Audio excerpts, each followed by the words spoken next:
God sets us up for a miracle by orchestrating perfect timing. It's up to us to open our eyes and believe.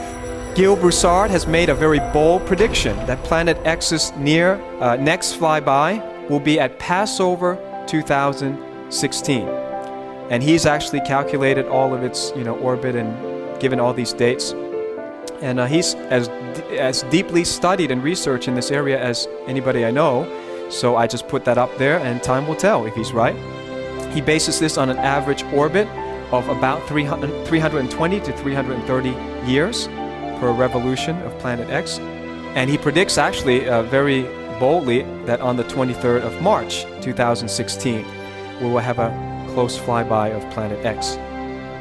Not far away. So something is coming. There will probably be a scientific explanation for every disaster that will happen in the book of Revelation. And as it was in the days of Noe, so shall it be also in the days of the Son of Man. They did eat, they drank, they married wives, they were given in marriage until the day that Noe entered into the ark, and the flood came and destroyed them all. Let's go to Noah's flood. I think you're going to be very surprised by this. I believe all the fuel that we pump into the cars, it's a reminder of Noah's flood. Millions of dead organic material buried suddenly form fossil fuel. So for all the people who say, I don't believe the Bible, I don't believe it happened, you're pumping it into your car every day. It's amazing, isn't it? In Genesis chapter 7, in the 600th year of Noah's life, this is what people don't know. They thought it just rained for 40 days. It didn't. Number one, it says, God said, all the fountains of the great deep were broken up, and the windows of heaven were open. It's an interesting phrase. It's not just that it rained. Something broke apart in the heavens, and something broke apart in the earth's crust. And the waters prevailed on the earth 150 days. Gives us a clue to something. And by the way, most things happen not once. Almost nothing in the Bible happens once. So everything that happens here is a prelude to something else. Only in Noah's flood, God promised, never going to flood the whole world in the same way. Yet everything usually happens twice. So these details here, they'll be handy in the end times. 150 days. Because guess what? Book of Revelation also says one of the trumpet judgments will last 5 months. 5 months is 5 times 30 days, 150 days. Jewish calendar days are 30 days a month. Very interesting. There's parallels between Genesis and Revelation all the way through. The Bible is saying the flood was not mere rain for 40 days. It says the canopy of water that was ruptured from above. There was above the atmosphere another layer of water. Remember the firmament separated the waters from the waters in Genesis? There was water above. And that was ruptured, and then it all broke apart and fell down. The earth's crust was also ruptured from below. And 150 days later, the waters receded. Well, how is that possible? Well, if you map out Planet X's orbit, it seems that Planet X has an orbit that crosses the Earth's orbit twice in a period of 150 days. So you see, point 1 is the sun, point 2 is the first crossing of the Earth, point 3 is the second crossing as it leaves the solar system. So here's a scenario that may explain Noah's flood. Planet X crosses the Earth's orbit, and then each encounter brought debris and meteors upon the Earth. So here's the first flyby. On the second Passover, 3000 BC, remember Passover is the only feast where if you missed it, God gave you grace, you can celebrate it a second month, the month later. Well, Noah recorded that on the second Passover, 3000 BC or 5,000 years ago, the waters broke from above the heavens. Well, a meteor shower would have done that. Meteors would have opened the floodgates of heaven, shattering the upper firmament that divided the waters from the waters.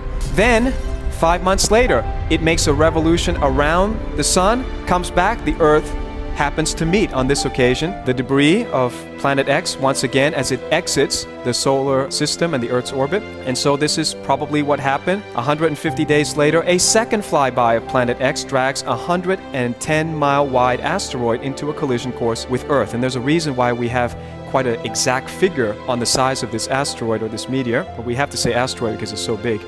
Here's a moment of impact. A scientist calculated at a trajectory of 22, or an angle of 22 degrees. There's the moment of impact. It would have sent shock waves into the Earth's core and all throughout the Earth. That would have ejected some of the Earth's crust, leaving basins for water to recede into, which today forms our oceans. Now, science always denies catastrophic events until catastrophic events happen. Did you know that last week an earthquake, 7.7 earthquake in Pakistan, created an island like that?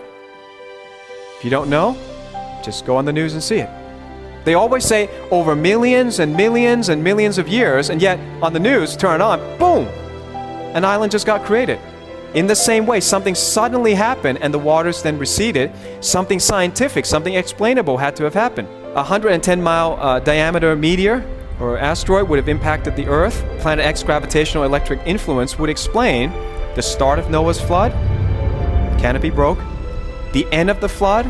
A meteor came and then ejected some of the crust, which left basins. It would also explain the tilt of the Earth, without which we wouldn't have seasons. So at the moment of impact, the Earth was pushed 23.5 degrees, which allows for seasons.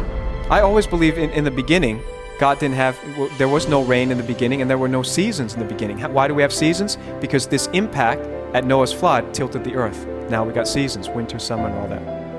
And it would have also cracked the Earth into tectonic plates. Does the Bible talk about this? Yes, it does. Isaiah 24, verse 19 and 20. Behold, the Lord makes the earth empty and makes it waste, distorts its surface. The earth is violently broken.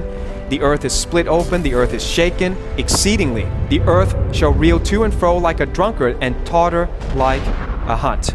That sounds like the Earth's 23.5 degree tilt. Planet X could provide a scientific explanation for all these things we observe. The Earth's crust is definitely cracked like an eggshell into tectonic plates. What we see on the globe is not exactly the plates.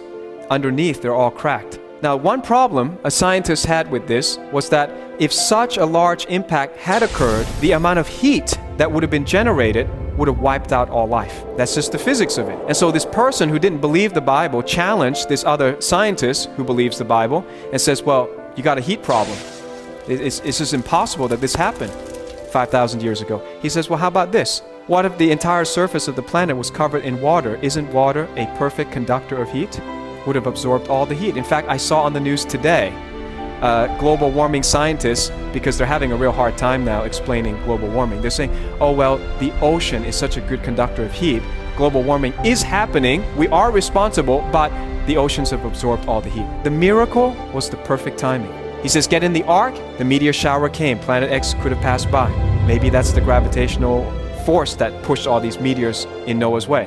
He got in the ark. He was safe. Then it came. Then the big meteor that helped the waters to recede came at the moment where the entire earth was covered with water, absorbing most of the shock, most of the heat.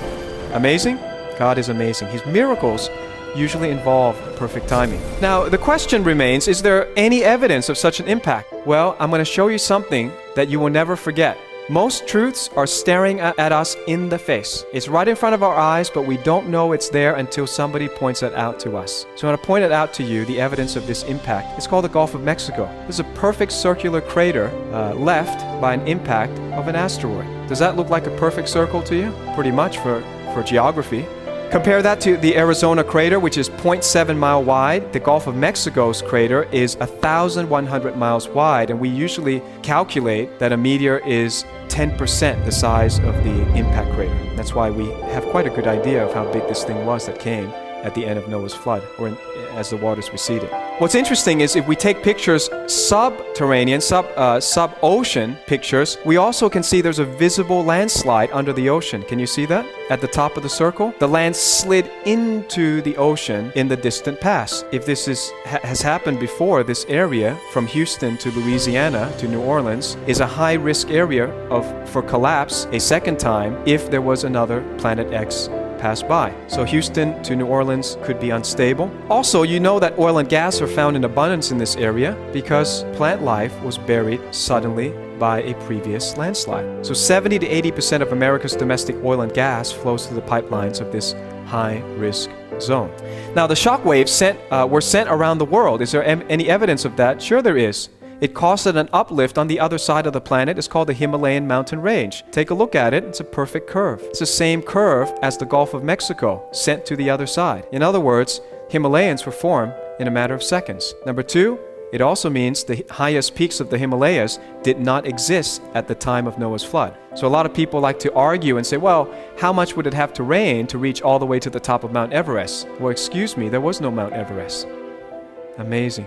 God has an answer to everything. And it's right there. It's staring you in the face. Next time you look at the globe, it's all there. But I'll take you even further. This is a NASA satellite map of gravity. Did you know that gravity is unevenly distributed on the Earth? You are slightly heavier in Asia. That's why we have to eat rice and not pasta.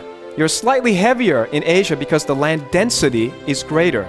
Well, what could have caused that? It indicates pressure wave. Powerful meteor impacting during a total global flood is a logical explanation for this anomaly on our planet. Let's talk about future implications, because that's the part everyone wants to know.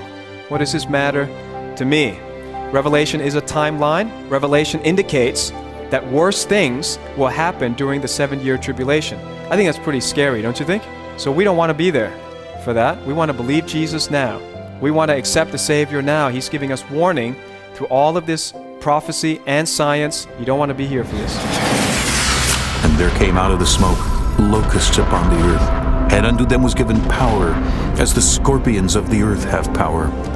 And it was commanded them that they should not hurt the grass of the earth, neither any green thing, neither any tree, but only those men which have not the seal of God in their foreheads. And to them it was given that they should not kill them, but that they should be tormented 5 months. And their torment was as the torment of a scorpion when he striketh a man. And in those days shall men seek death, and shall not find it, and shall desire to die, and death shall flee from them. For the Lord himself shall descend from heaven with a shout, with the voice of the archangel, and with the trump of God. And the dead in Christ shall rise first. Then we, which are alive and remain, shall be caught up together with them in the clouds to meet the Lord in the air. And so shall we ever be with the Lord.